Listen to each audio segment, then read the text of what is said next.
Hello everyone and thanks for tuning in. This is D100 Superfan here with another video. Today we'll be doing an overview and review of the Lost Tome of Extraordinary Rules expansion book for D100 Dungeon solo adventure game by Martin Knight. This is a great expansion that adds a lot of content that increases the depth of the D100 dungeon experience. Make no mistake, ladies and gentlemen, the content presented in this book, the new game systems are quite advanced and they really do kick the game into high gear, really making this feel like advanced D100 dungeon. Included in the Lost Tome of Extraordinary Rules are the Beastmaster system, the Arkanis system, and the Artisan system. Let's go ahead and start with the Beast Mastery system. The Beast Mastery system allows an adventurer to gain advantages and bonuses from a trained animal companion during quests. These abilities vary from bonuses to skill checks, to assistance in combat, to outright preventing an adventurer's death through resurrection. The guide ability on the hunting dog, for instance, gives a +10 bonus to your next aware check, while the poison ability, shared by the giant spiders and giant snakes, modifies an enemy's damage by -2 for the duration of the combat encounter when used. During combat, an adventurer may even redirect some of the damage dealt to them by the enemy to their animal companion, according to the companion's level. Having a trained companion is a great way to increase survivability in the dungeon by essentially giving you an auxiliary health pool to soak up damage. Even the humble level 1 giant rat can be a lifesaver with his 8 extra hit points over the course of a few fights. Beast companions can be healed through standard means: spells, potions, healing before quests in town, that kind of thing.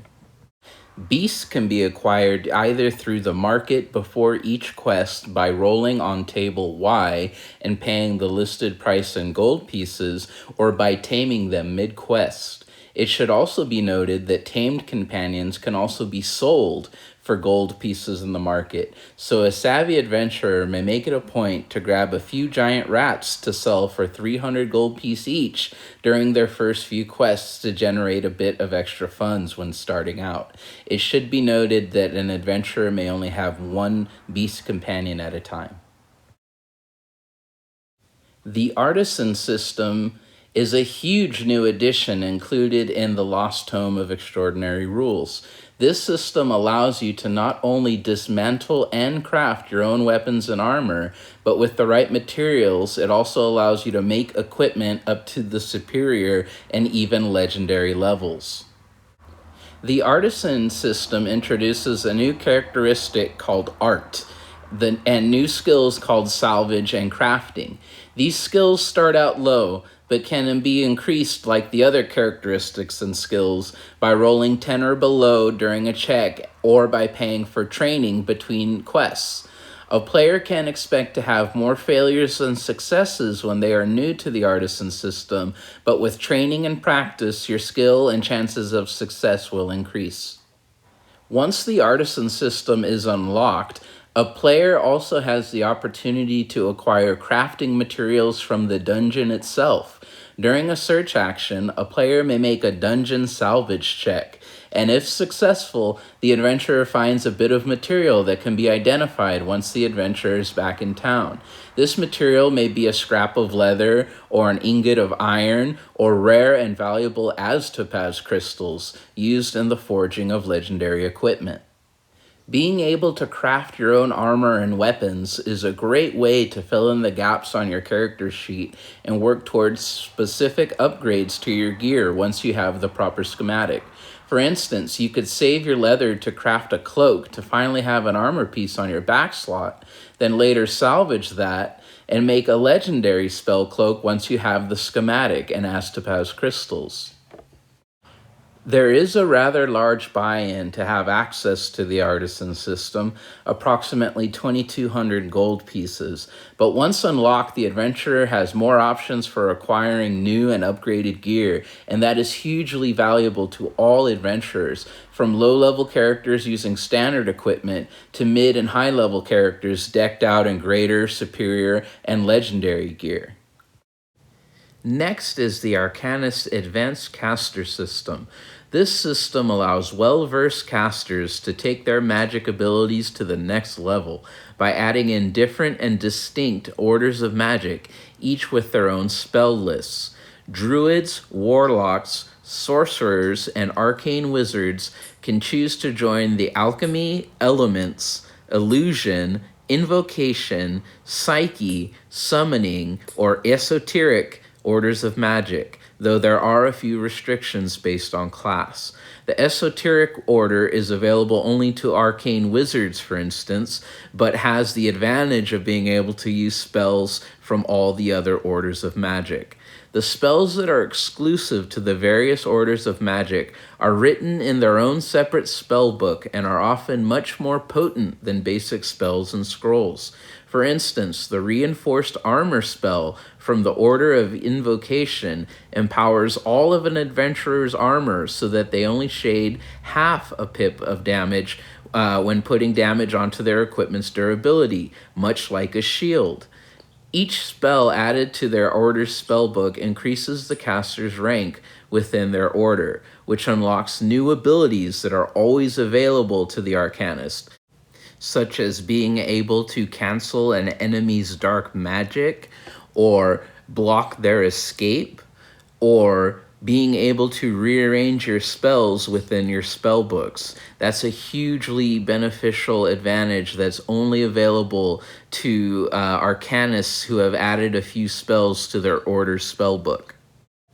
An Arcanist relies heavily on their magic, both basic and advanced, and offensive and defensive, as an Arcanist is limited in their equipment choices once they join an order of magic. Arcanists may only use weapons up to the +1 damage class, and armor only up to the studded leather level, armor level A1. The esoteric Arcanist may only use leather armor, which is armor class A0. The Arcanist gains great advantages from using either a stave or quarterstaff weapon, as they are able to empower them with magical energy before quests and also gain a damage bonus from using those particular weapons. An Arcanist may empower their staff or quarterstaff with magical energy, allowing them to use the stored magic energy to cast spells instead of using hit points, or allowing a character to attack with their stave or quarterstaff using their int characteristic instead of strength. Very useful for making the most out of the damage bonus Arcanists get from using their stave or quarterstaff weapons. Let's talk about some of the other rules included in the Lost Tome of Extraordinary Rules. The Special Blues rules adds a new level of excitement when encountering blue objective rooms. Instead of finding an empty room that has an enhanced search bonus, you are presented with a challenge, often very difficult and requiring multiple successes. And if you are successful, you get to roll on the new treasure table, Table TD. Table TD contains exceptional treasures, which are better than even superior items found on Table TC.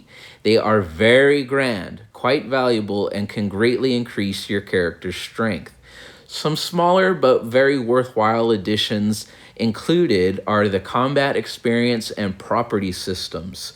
Combat experience lets you gain advantages over foes you have defeated a number of times. For instance, increasing damage against that particular foe or ignoring a monster's abilities. As long as you have kept your combat records, you can start applying your experience at any time.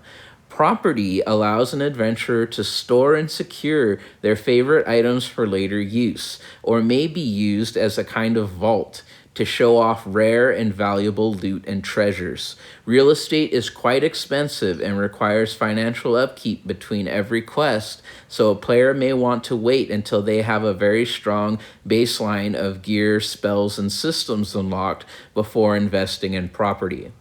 Also included are a few additions to character creation.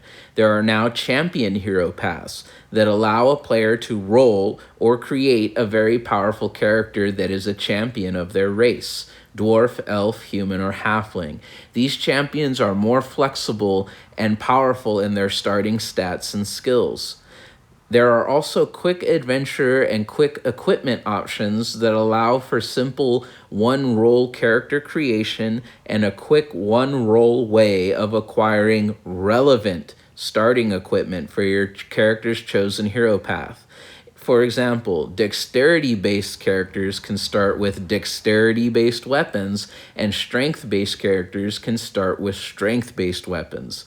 Finally, there's an alternate find table with more entries than the standard find table, offering more variety in your searches. The Lost Tome of Extraordinary Rules really adds a lot of options and depths to an already very fun and very replayable game, though some of the more advanced content and systems may take time and resources to really make the most of. That concludes the overview portion of the video. Let's move right ahead into the review. The D100 Dungeon Lost Tome of Extraordinary Rules is a hit. 10 out of 10, A+. The amount of depth this book adds to your game sessions is incredible. The Beast Mastery system, the Arkanis Advanced Caster system, the Artisan Equipment Crafting system, and the Special Blue Room Encounters add great depth, great variety to your D100 dungeon experience. This book allows you to take your characters to the next level, whether they're a caster looking for new spells to add to their spell repertoire, or whether they're an armored juggernaut looking for that next great piece of equipment. Well, now they can craft their own with the Artisan System. Since adding the rules from the Lost Tome of Extraordinary Rules into my game sessions, I've really lifted the ceiling as far as my character's capabilities. Once you get into these systems and really get them going, you're going to wonder how you ever played D100 Dungeon without them. They become that integral to the play experience. Searching, for instance, is completely changed once you have access to the Artisan System and you're able to pull salvage from the dungeon itself. That basically adds an extra search step at the end of your searches where you attempt to salvage the dungeon. It really gives you another reason to search, as if you needed another besides the great loot already available, including those spells which sell for quite a bit back in town. Being able to acquire spells for your new caster order through the Arkanis system is also really cool and really fun. And the quick adventure and quick equipment options ensure that your character is ready and has the relevant equipment to be effective in the early levels of the game. And the property system gives players something to strive for in the late game. I mean, who doesn't want to own their own castle? That's possible with the property systems towards the late game, and it's really cool. Well, ladies and gentlemen, this is D100 Superfan, highly recommending the Lost Tome of Extraordinary Rules. Like I said, this basically turns the game into advanced D100 Dungeon. Highly recommended. Works quite well with the Adventurer's Companion. There's a lot of great overlap in the systems. You really have on your hands a complete package once you have the core game, the Adventurer's Companion, and Lost Tome of Extraordinary Rules. They are great. Highly recommend them both. Lost Tome of Extraordinary Rules, especially for the amount of depth it adds to your games. Hope you are able to pick up a copy for yourself in print. I highly recommend it in print. You know, and I hope you make good use of the rules. You're going to wonder how you ever got along without them. They add that much. I promise you. Please pick this up as soon as possible. Get those crafting and salvage skills up. Okay, thank you so much, Martin Knight, for this awesome game. This is D100 Superfan signing out.